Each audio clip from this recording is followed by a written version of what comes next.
Some time ago, I made a video about what I wanted to see in the Avatar Netflix live action, and since that video came out, Mike and Bryan, the creators of Avatar The Last Airbender and Legend of Korra, have since left the Netflix production.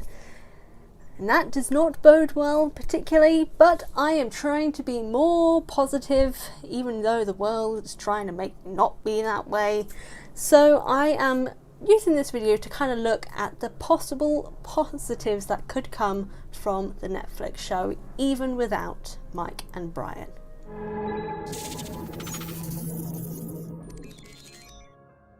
I may regret making this video, but I'm still trying to be positive, guys. It's all I've got right now. So let's look at some of the positives. And to note, firstly, I will not really be going off of any of the rumours that are being posted around still about the live action and why Mike and Bryan left, because they're rumours, and unless I get anything from an official source, I'm not going to take any of it as fact. First up, I kind of want to talk about the casting trailer, because I think that will be the first main thing that we get an insight as to whether or not this adaptation can and will be good. Because casting is incredibly important, and this has been coming up across on TikTok. Now, a little while ago, a girl who was, I believe, of Vietnamese heritage was doing a post about how she should be Katara because she has martial arts, she can act, and she is Asian, which caused a lot of controversy because Katara and the Water Tribe are not based on East Asian culture. They are Inuit or Native American based influence. So really the actor for the Water Tribe cast should only be Native or Inuit. And so that became a big thing, and lots of people have been talking about it. And just from how big that got, gives us an insight as to how badly the casting could very easily go.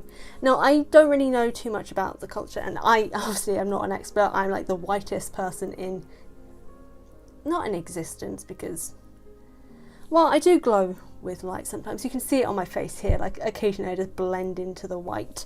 But Catchy95, a fantastic artist and who is very knowledgeable on East Asian cultures, did a video that I will card where it is and link in the description of all the East Asian cultures and Inuit and Native American cultures that are referenced and shown both visually and with dress and such things in Avatar The Last Airbender, and I think a little bit of Legend of Korra as well. So that video will be linked because it was a fascinating insight into the different cultures, and that I think should be the basis for casting. And when casting and a trailer is dropped, we're kind of going to know how well Netflix have done with that. And Netflix are kind of known for not the best casting in the world, so you know, everything kind of hinges on that in general.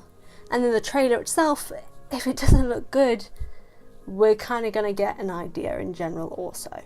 However, a big thing that I do want to say is fan creators are a brilliant basis for how a live action Avatar could look. Now, there is currently one going on at the moment, which is to do with a sort of after genocide story of the Airbenders called The Last Airbender.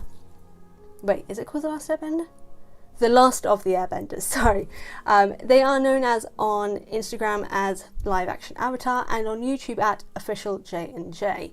And from the little clips that I've seen them do, they've done a small snippet of Zuko on the mountain. They've released their trailer and some behind the scenes of what they've been doing. And so many other fan creations, not even Avatar related, that I've seen in general, show how much even those without a real budget can do relating to an Avatar based world and just something with fantasy and sci-fi sort of elements. So to see that fans can do something even better than the abomination of a movie that we got in 2010 did, like it looks better than what they did, gives a precedent of how a production company and a studio can make something look with a real budget. The acting is going to be like a different thing, but visually we can get an interesting look. And speaking of bending though, now I know I said I wasn't going to talk about the rumours, but one of them in there did sort of grab my interest as to how people were really adverse to it, and that was things making it darker. Now I'm not going to talk about what they mentioned just because I don't really see any significance in that, but the darker aspect does make sense to me, mainly because of bending itself. Bending is brutal. Firebending, like obviously we've got Zuko's scar, we can see what firebending does, but in the show, when you're hit with firebending, more often than not, nothing really kind of happens, other than the few times where we saw like when Katara got burnt herself. Firebending doesn't, it looks really cool, but it doesn't look as brutal as it really should because it's fire. Same with earthbending, like you're going to break bones if you're hit with it. And I think that's kind of why I liked Legend of Korra. They were more brutal with their bending in that series.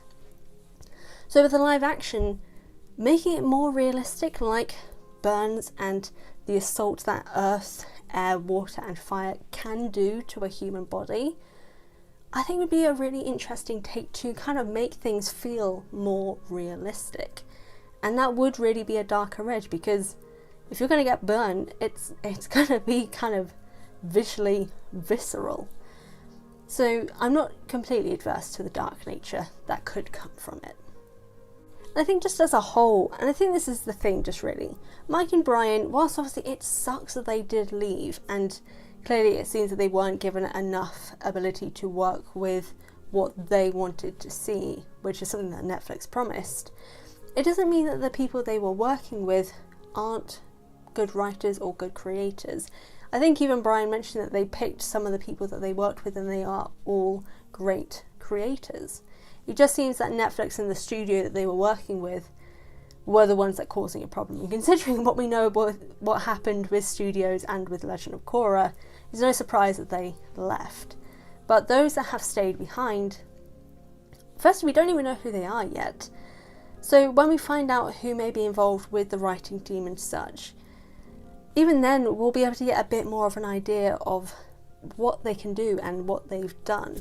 But right now, with so little knowledge that we do have, I think jumping the gun and like the petitions to cancel the show and all these sort of things is just a little bit much.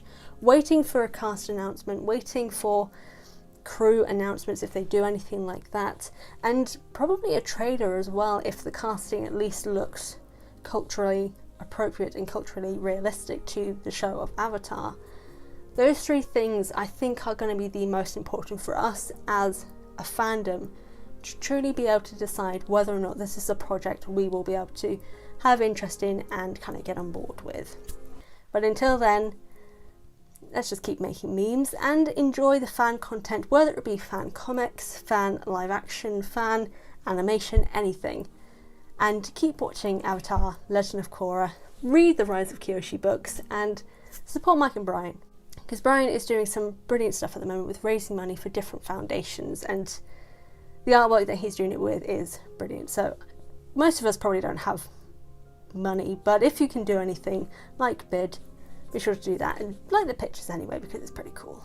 But what do you guys think? Do you think for now jumping the gun, like most people at least initially were, is a little bit premature, or do you think we're kind of justified to be a little bit more upset about what's been going on? Whatever the case, let me know in the comment section down below. I want to thank you guys so much for watching this video. I really do appreciate it. In the description box you will find the links to all of my social media, my merchandise store and my Patreon. If you can't support me on Patreon, be sure to hit the subscribe button and the notification bell if you haven't already. Again, thank you so much for watching, and I will see you guys next time.